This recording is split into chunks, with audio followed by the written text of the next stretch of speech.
To what extent does technology affect social life? By Frederick and David and Jota. Okay, so a bit of background info. The effects that technology has on family and community can only be understood through our daily life. We use technology a lot these days, cell phones, computers. It increases the amount of work we have to do, and apart from that, we can tell that technology is dividing the world of work and the world of home in ways that redefine what it means to be like a human. Because it is basically bringing work, home, and if technology affects the amount of work, technology is supposed to make things easier. And it also, some changes are dramatic, like to what extent was the question. We are also talking about changes. Changes can be, through technology, can be dramatic, others are more suitable, but the changes are experienced in the modern activities of everyday life, again, including technology. Okay. So here's a real-life situation. John is a middle-aged product development manager at a high-tech company in Silicon Valley. He works a lot and almost never comes home. He barely has time for people and as well as himself. And as mentioned earlier, one of the most strikingly obvious impacts of information technology is the shift in the work-home relationship. And we started questioning work. What is work if we still have to work at home on our own time? What has it done to us, and to what extent will it not interfere with social life? Okay. How do we know work technology interferes with life? Does it mean not having enough time for family and friends, and to what extent? Okay, now what is a family? You can't always say to this, to that. We have to actually give definitions to our subjects, such as family. And family, in this case, is not a natural unit of that simply exists. It's actually defined by action of the group of people, such as watching TV, going camping together, traveling, eating, and talking together. How does technology affect not being with your family, not having time for your family and for yourself? Okay, consider people don't just use individual devices, but ecosystems of technologies. At home, they also use pagers, faxes, cell phones, telephone, answering systems, and computers are used together to serve the goals of individuals and families. You know, when we're talking about technology, you can't just talk, as David said, you're talking about computers, cell phones, but you're also talking about a much greater point of view, because all we do now is use a lot of technology to improve what we've already started. So, for example, I was talking to my parents and they said back then they would have people that arranged meetings for them, people that would arrange their travels for them. But now since they have a computer, my dad has to do it all by himself, and it becomes so much harder in the field of work. But if technology is supposed to make things easier for us, why does it increase the amount of work that we have to do? I mean, even if you go to the airports, you always see businessmen with BlackBerry cell phones expecting to answer emails within like the first 10 minutes of receiving them, and if you don't answer them, then something is wrong with you. As in a real life situation, John, he has no time for himself because he works almost 24 hours in his factory, in his company, working for people all over the world. Yeah. Okay, and then again, does what we just said, pagers, faxes, cell phones, answering the systems, does that affect social life even though it's at home when your family's there? Can we consider cell phones, talking to your parents or to your friends, distraction, or how technology affects the social life? And because an interesting article I read is how if you talk on the phone or on the internet with people, you miss basic facts like direct eye contact with someone, body language, how's the tone of voice that someone says something in. And then this hence makes our social skills worse, and it shows how technology is making our social life a bit worse because we cannot develop as close relationships with someone. Okay, then questions still remain. what roles do these devices, such as computer, telephones, cell phones, faxing machines, computers, play in our own life? How much time do we contribute using them, and so on and so forth? And how do they sustain or change our relationships to social life?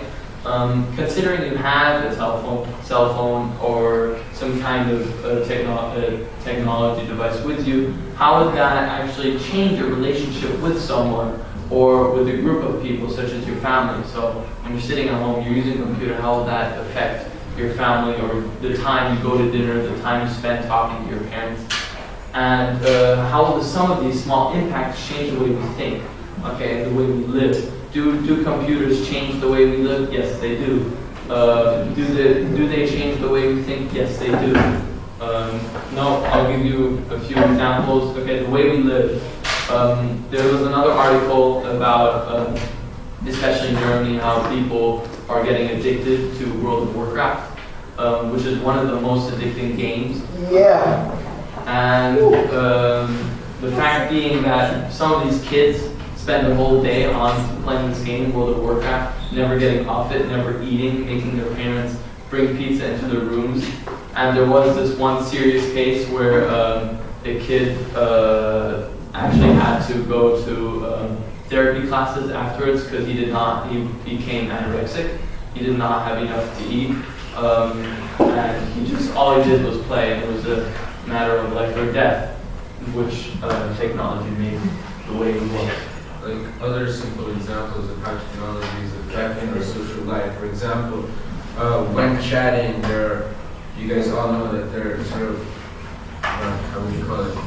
Like LOL and things like that. Like small little words which are... Small words which make it like easier to type. And you can find that in some cases, people are using these words instead of actually laughing, which means that if you basically talk to someone and said LOL and you didn't know what that meant, like it would be weird because you could basically be talking in another language. Again, our social lives are affected. Part of our social lives is communication.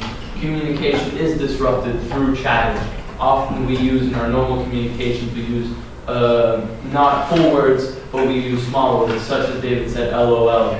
I have a couple of friends actually which do use these small texts. Instead of saying or laughing, they'll just be like LOL or ha ha ha ha at some point.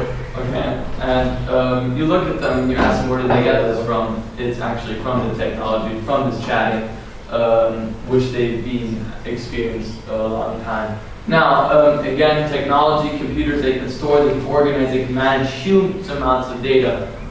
Small USBs, such as the USB, which we are currently using, 1 gigabyte, only in a matter of limited space, can do so many things, thus saving human time and effort to a large extent. But if it would be saving time, wouldn't that mean that we would have more time to spend and socially with our families and communicate? But then again, why do people complain that they have too little time, especially when they're at work? Why do people complain when they're at home and they said, yeah, I can't work now because I'm at home, I'm trying to do something with my family. You know, if it's supposed to save time, why is it that we are lacking time? Okay, so how does technology affect social life? The very fact that you are reading about this, which I typed up into the computer, speaks a lot about the effects of technology in our lives, don't you think so? I mean, we are all, especially without technology, this PowerPoint presentation wouldn't be here, and therefore you can clearly see that technology does affect our life. We are currently using technology, which is right now affecting our lives right now. Like we're becoming codependent with technology. I mean, I bet a lot of people would have so much trouble dealing with a week without no internet, no phone, no iPods, nothing. No music, no nothing. Compared to the old days where you would have less technology, where people would spend more time with doing social things. Okay, in conclusion, all types of technology affect us. Moreover, it does not depend on size. It does not depend on what they do to us. It just depends on how much time a person puts into it, or how much he actually likes it, or if he's addicted to it. Again, as I said, the addiction to World of Warcraft can do some serious damages. Okay, so now relating it all to ToK, to what extent does technology affect social life through emotions? Through emotions, reason, perception, and language. So it basically changes the way it alters our mind, because we start, as I said, we're starting to depend a lot on technology, and a lot of things that we could do without technology would become harder. Like if you take it away, then email becomes a lot harder. For example, in the olden days, we had to actually send letters, and that would take 2-3 weeks, maybe a month to even reach. But now we're so dependent on it that it takes like a second to send a message.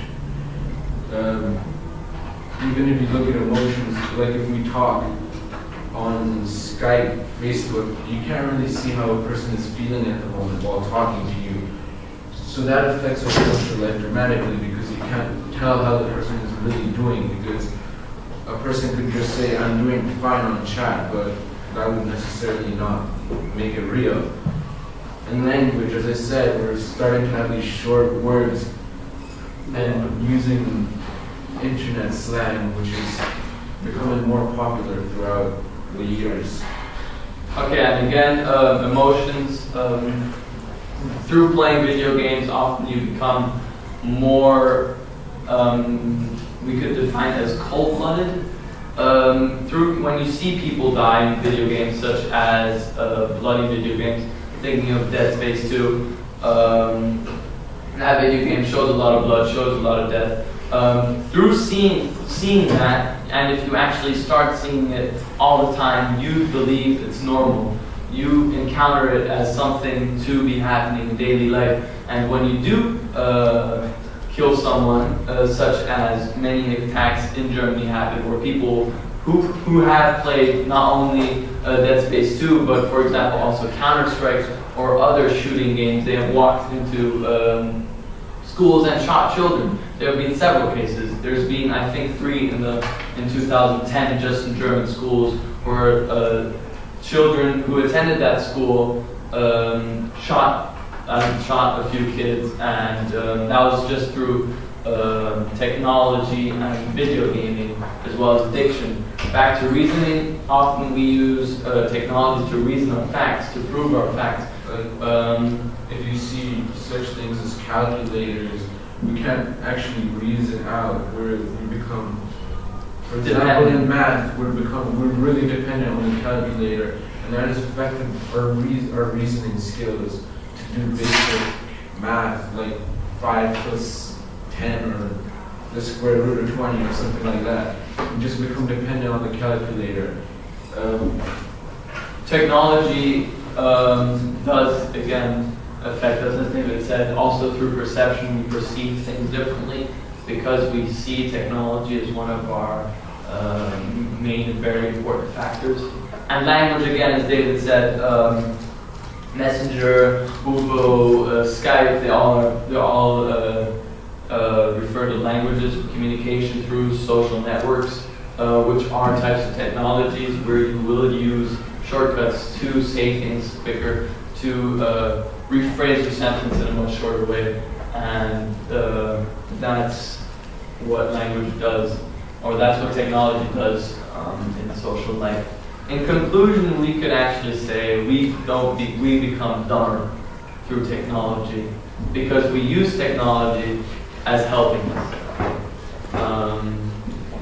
and that would be it. Well, thank you very much. Actually, I have a million questions, but I'd like for the students in the room to start off. Maybe our questions might be the same. I may have missed it, but what was your real life situation? Go back to the third slide, please. So professional. Okay, good work by Fritz and David presenting that. 2, 3.